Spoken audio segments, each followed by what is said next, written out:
হক নুরুর উপরে সন্ত্রাসী হামলা চালিয়েছে। এই হামলার তীব্র নিন্দা এবং প্রতিবাদ জানাচ্ছি এবং সারা বাংলাদেশে জাতীয় পার্টির কার্যক্রম বিলুপ্তর আহ্বান জানাচ্ছি। নূর আমাদের জাতির শ্রেষ্ঠ সন্তান। এই স্বাধীন বাংলাদেশ দ্বিতীয়বার স্বাধীন হওয়ার পর এই বাংলাদেশে ভিপি নূরের মতো একজন নায়ককে মাইতে দিল।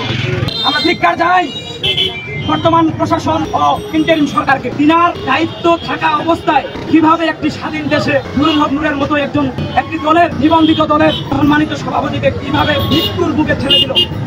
যদি আওয়ামী লীগ আবার ফিরে তাহলে 24-এর যারা আন্দোলনকারী ছিল, যারা ছাত্র জনতার ব্যানারে বৈষম্য বিরোধী ছাত্র আন্দোলনের ব্যানারে যারা যুক্ত করেছিল, এই দেশকে যারা স্বাধীনতা এনে দিয়েছিলাম, তাদের একজনেরও এই দুনিয়ার আলো দেখার মতো আর পরিস্থিতি থাকবে না। তাদেরকে সবাইকে মেরে ফেলার উপক্রম হয়ে যাবে যদি আওয়ামী লীগ ব্যাক করে। যদি শাস্তি না হয় আমরা একইভাবে এই রঙের রাজপথে আন্দোলন করে আমাদের অধিকার আদায় করবো ইনশাআল্লাহ। আমার ভাইয়ের রক্ত, আমার ভাইয়ের রক্ত, রক্তের বন্যায় দেশে যাবে অন্যায়, সেই পথে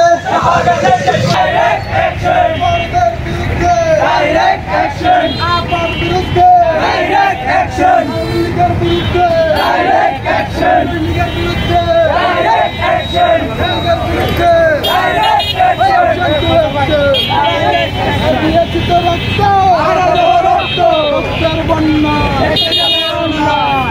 বিরলবাসী, আমরা নূর ভাইয়ের উপরে বর্বরিত হামলার প্রতিবাদে আজকে সর্বদলীয় আয়োজনে একটি মিছিলের বিক্ষোভের আয়োজন করেছি। আজকের মিছিলে আমাদের বিভিন্ন দলের নেতা কর্মীরা উপস্থিত হয়েছে। ঢাকা বিশ্ববিদ্যালয়ের মেধাবী ছাত্র সাবেক ভিপি নুরু ভাইয়ের উপর জাতীয় পার্টি কর্তৃক সন্ত্রাসী হামলার প্রতিবাদে সর্বদলীয় ব্যানারে প্রতিবাদ সমাবেশে আমরা তীব্র নিন্দা এবং প্রতিবাদ জানাচ্ছি। সেই সাথে আমরা জাতীয় পার্টি যেহেতু এই নতুন স্বাধীন বাংলাদেশ স্বাধীন হওয়ার পরে ছাত্র জনতার আন্দোলনের মাধ্যমে খুনি হাসিনা পলায়নের পর ছাত্র জনতার মাধ্যমে নতুন স্বাধীন বাংলাদেশে সন্ত্রাসী কায়দায় নুরুল হক নুরুর উপরে সন্ত্রাসী হামলা চালিয়েছে। এই হামলার তীব্র নিন্দা এবং প্রতিবাদ জানাচ্ছি এবং সারা বাংলাদেশে জাতীয় পার্টির কার্যক্রম বিলুপ্তর আহ্বান জানাচ্ছি। পাশাপাশি আমাদের ছাত্র নেতা সহ নুরু ভাইয়ের যে সংগঠন, তারা যে এই আন্দোলন করেছে, এজন্য বিএনপির পক্ষ থেকে আমরা ধন্যবাদ জানাচ্ছি এবং আগামী দিনে সর্বদলীয় ঐক্যজোটের ব্যানারে যে আন্দোলনগুলি হবে সেই আন্দোলনে সকলকে ঐক্যবদ্ধ হওয়ার আহ্বান জানিয়ে আমি আমার সংক্ষিপ্ত বক্তব্য এখানে শেষ করছি। সেই সময় আওয়ামী লীগ ছাড়া ডানে বামের সামনে পিছনে কিছু ছিল না। ভিপি নূর তুমুল জনপ্রিয়তায় এবং ছাত্রদের ভোটে হয়।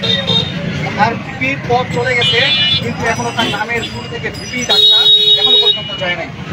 আমরা বলি ভিপি নূর আমাদের জাতির শ্রেষ্ঠ সন্তান, তার পরিচয় আমাদেরকে দিতে হবে না, তার পরিচয় সকলেই জানে। একটা আন্দোলন সংগ্রামে সে ছিল। কিন্তু অত্যন্ত দুঃখের বিষয় যে আমরা একটা নেতা ভিপি নূর তাকে দেখছি যে সে রক্ত দিতে দিতে নেতা হয়েছে, খাইতে খাইতে নেতা হয়েছে। অত্যন্ত দুঃখের বিষয় যে আমরা ভাবছিলাম ভিপি নূর হয়তো শেখ হাসিনার আমলে মাইক খাবে, বেশিরভাগ পরবর্তী সময় ভিপি নূর মাইক খাওয়ার কথা না। কিন্তু পরিতাপের বিষয় আমরা এখনো দেখতেছি ভিপি নূর মাইক খাচ্ছে। মাইক দিল কারা? দেখা গেল যে আমাদের পুলিশ ভাইয়ের সদস্যরা, সেনাবাহিনীর সদস্যরা এবং জাতীয় পার্টির নেতৃত্ব আজকে তার হত্যা চেষ্টার মতো মাইক দিচ্ছে। মাইকটা যেমন তেমন মাইক না, কেউ বাঁশ দিয়ে পিটাচ্ছে, কেউ লাঠি দিয়ে পিটাচ্ছে। পিটানিটা কেমন? মনে হয় তাকে মারিয়ে ফেলবে। তার উপরে তো ক্ষোভ। এই মাইক দেখার পর আমি বিশ্বাস করতে পারি নাই যে এই স্বাধীন বাংলাদেশ দ্বিতীয়বার স্বাধীন হওয়ার পর এই বাংলাদেশে ভিপি নূরের মতো একজন নায়ককে মাইতে দিল। আমরা খুব কষ্ট পাইছি। আমরা এখান থেকে দাবি জানাই যে সমস্ত প্রশাসন এবং জাতীয় পার্টির লোকেরা ভিপি নূরকে মারছে তাদের বিচারের আওতায় নিয়ে আসা হোক, কঠোরভাবে বিচারের আওতায় নিয়ে আসা হোক। কারণ বাংলাদেশটা নিয়ে একটা ষড়যন্ত্র চলতেছে। কেন জানি এই ভিপি নূরের মাইকটাও আমরা ষড়যন্ত্রে অংশগ্রহণ করতেছি। এক পাশে ভিপি নূর মাইক খায়, আরেক পাশে ছাত্রলীগ মিছিল করে। ভিপি নূরের জায়গায় মাইকটা খাওয়ার কথা ছিল ছাত্রলীগের, কিন্তু ভিপি নূর মাইক খায়, ছাত্রলীগ মিছিল করে, তাদের কোনো মাইক হয় না, তাদের কোনো বিচার হয় না। তারা নির্দ্বিধায় আন্দোলন সংগ্রাম চালিয়ে যাচ্ছে। কিন্তু বিপিন মায়ের কাছে, তাহলে বোঝা যায় দেশ এখনো ষড়যন্ত্রের মধ্যেই আছে। আমরা এখানে যারা উপস্থিত হয়েছি আমরা সকলেই বিপিনের জন্য দোয়া করি, আল্লাহ তাআলা তাকে দ্রুত সুস্থ করে দিন, কারণ তার শারীরিক অবস্থা মোটেও ভালো না। একটা সেনাবাহিনী, পুলিশ এবং যারা সন্ত্রাস তারা কিভাবে তাকে পিটিয়েছে, পিটানোর বিষয়টা কি পরিমাণ ছিল, চতুর্দিক থেকে তাকে যখন পিটানো হয় তখন একটা মানুষ কতগুলা মাইক সহ্য করছে, সে জ্ঞান হারিয়ে ফেলছে, রক্তের বন্যা বয়ে যাচ্ছে। এই জন্য আমরা দোয়া করি আল্লাহ তাআলা বিপিনকে সুস্থ করে দিক, আবার তাকে আমাদের মাঝে ফিরিয়ে দিক, এবং যারা এই বাইরের সাথে জড়িত আমরা প্রত্যেকে বিচার দাবি করি। এখান থেকে এবারে আমার কথা শেষ করতেছি। আসসালামু আলাইকুম ওয়া রাহমাতুল্লাহি ওয়া বারাকাতুহু। এই চাপা এই আওয়ামী লীগ কিংবা ওদের বর্তমান রাজনৈতিক যারা জাতীয় এই আওয়ামী দর্শকের কারণেই ঢাকা বিশ্ববিদ্যালয়ের ছাত্রী সন্তান অন্যতম বীর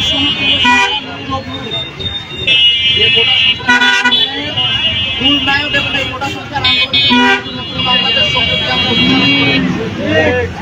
এই সকল শুধুমাত্র অনুপ্রেরণার মাধ্যমে আমরা এই ছাত্র জনতার মাধ্যমে আওয়ামী অপশাসন দুঃশাসন কিংবা তার দোসরদের কালো ছায়া পারি।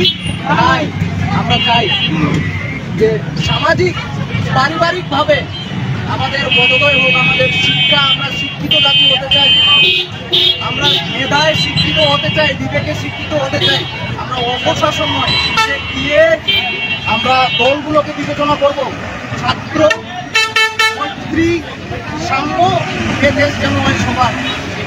সংগ্রামী সাথী ও বন্ধুগণ, আমরা জানি গত 29 তারিখে কিভাবে পল্টনে গণ অধিকার পরিষদের কার্যালয়ের নিচে একটি সংবাদ সম্মেলন করতে গিয়ে জাতীয় পার্টি কর্তৃক পুলিশ ও সেনাবাহিনী কর্তৃক যেভাবে ন্যাক্কারজনক হামলা চালিয়ে সিপি নুরুল হক নূর সহ অল্প শতাধিক নেতাকর্মীকে আহত করা হয়েছে।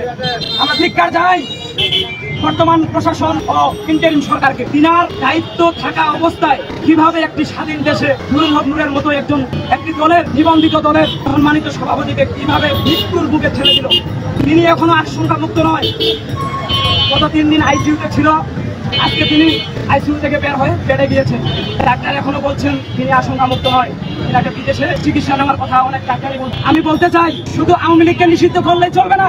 আওয়ামী লীগের 14 দলীয় যারা দোসর ছিল তাদের মধ্যে অন্যতম দোসর হলো জাতীয় পার্টি। সেই জাতীয় পার্টিকে তাদের নিবন্ধন নিয়ে তারা এখনো তাদের রাজনৈতিক কর্মকাণ্ড চালান। আওয়ামী লীগকে নিষিদ্ধ করা হলো, কিন্তু তাদের অন্যতম সংগঠন, অন্যতম দোসর জাতীয় পার্টি কেন এখনো রাজনৈতিক কর্মকাণ্ড চালাবে? তাদের হাত ধরেই আওয়ামী লীগ পুনর্বাসনের চেষ্টা চালাচ্ছে জাতীয় পার্টিকে। আমি বলতে চাই যদি আওয়ামী লীগ আবার ফিরে, তাহলে 24-এর যারা আন্দোলনকারী ছিল, যারা ছাত্র জনতার ব্যানারে, বৈষম্য বিরোধী ছাত্র আন্দোলনের ব্যানারে যারা যুক্ত করেছিল, এই দেশকে যারা স্বাধীনতা এনে দিয়েছিলাম, তাদের একজনেরও এই দুনিয়ার আলো দেখার মতো আর পরিস্থিতি থাকবে না। তাদেরকে সবাইকে মেরে ফেলার উপক্রম হয়ে যাবে যদি আওয়ামী লীগ ব্যাক করে। আর গতকালকে চট্টগ্রাম বিশ্ববিদ্যালয়ে যেভাবে শিক্ষার্থীদের উপরে হামলা চালানো হয়েছে, ছাত্রলীগ কয়েকজনকে গুরুতর আহত করেছে। এদিকে দেখেছি ধানমন্ডিতে জটিকা মিছিল ছাত্রলীগের, এগুলো কিসের আভাস? আমরা স্পষ্টভাবেই বলতে চাই আওয়ামী লীগকে 14 দলীয় দোসরদেরকে তাদের নিবন্ধন বাতিল করে তাদের সম্পূর্ণ কার্যক্রমকে, রাজনৈতিক কার্যক্রমকে স্থগিত ঘোষণা করতে হবে। গণ অধিকার পরিষদ 24 ঘন্টার আলটিমেটাম দিয়েছিল, যদিও 24 ঘন্টা পেরিয়ে এখন 48 ঘন্টার দিকে অগ্রসর হয়েছে। আমরা কঠোরভাবে এর নিন্দা জানাই এবং কি আবারও বলতে চাই 14 দলীয় দোসরের মধ্যে অন্যতম দোসর জাতীয় পার্টির নিবন্ধন স্থগিত করতে হবে এবং তাদেরকে আইনের আওতায় এনে দৃষ্টান্তমূলক শাস্তি দাবি করছি। আপনারা জানেন বিগত 16 বছর 3টি নির্বাচন তারা কিভাবে করেছে। এই জাতীয় পার্টির মাধ্যমে তারা পুতুল দ্বারা মনে রাখে, বিরোধী দল হিসেবে রাখে, তারা এই নির্বাচন 3টি করেছিলেন। শুধু এই 3টি নির্বাচন না, তারা 41 সাল পর্যন্ত মডেল বাংলাদেশের নামে যে একটা ছক আঁকেছিল, সেই ছক আমরা এই নুরুর মাধ্যমে কোটা আন্দোলন 18 সাল থেকে শুরু করে 24 আন্দোলনের মাধ্যমে আমরা এই ছক ধ্বংস করে দিয়েছি। যেই আপনারা সেই ফ্যাসিস্ট দলের সুবিধা নিত, সেই আপনারা এখন সুবিধা নিতে পারতেছে না, যার কারণে সেই সুশীল আমলাগুলোই এই আমাদের বাংলাদেশের বর্তমানে 24 শ্রেষ্ঠ সন্তান জনাব সাবেক বিপি নুরুল হোসেন নূরকে এই অঞ্চলে আক্রমণমূলকভাবে তারা হামলা চালিয়েছে। আমরা তীব্র নিন্দা জানাই। এখানে উপস্থিত বিভিন্ন দলের যারা আমাদেরকে আসে সংহতি প্রকাশ করেছে তাদেরকে সকলে আন্তরিক ধন্যবাদ জানাই এবং প্রেস মিডিয়ার সাংবাদিক ভাই ও প্রশাসন ভাই যারা আছে তাদেরকেও ধন্যবাদ জানাই। আমরা শুধু এখানে না, এর দৃষ্টান্তমূলক শাস্তি না হলে আমরা পরবর্তীতে আবার রাজপথে নামবো ইনশাআল্লাহ। আপনারা দেখতে পাচ্ছেন পুরো বাংলাদেশকে অস্থিতিশীল করা হচ্ছে, পুরো বিশ্ববিদ্যালয়গুলোকে বিভিন্ন কৌশলে একদম উত্তেজনা করে তুলেছে। আপনারা জানেন কিছুক্ষণ আগে ঢাকার যে ডাকসু নির্বাচন, সেই নির্বাচনের একটা বাঞ্চাল একটা পূর্ব পরিকল্পনা করেছিল। তারা সেই নির্বাচন বন্ধ করে দিয়েছিল হাইকোর্টের মাধ্যমে, কিন্তু আমাদের ছাত্র ভাইরা ডাকখনন মাঠে নামে 8 ঘন্টার ভিতরে সেই নির্বাচন পূর্ণ বহাল করতে সক্ষম হয়েছে। ঠিক একইভাবে আমরা এই ফ্যাসিলিটি যদি শাস্তি না হয়, আমরা একইভাবে এই রঙের রাজপথে আন্দোলন করে আমাদের অধিকার আদায় করবো ইনশাআল্লাহ। আপনাদেরকে সকলকে ধন্যবাদ জানিয়ে আমাদের আজকের প্রোগ্রাম এখানেই সমাপ্ত ঘোষণা করলাম। সবাই ভালো থাকবেন, সুস্থ থাকবেন, সবাইকে সালাম, আসসালামু আলাইকুম।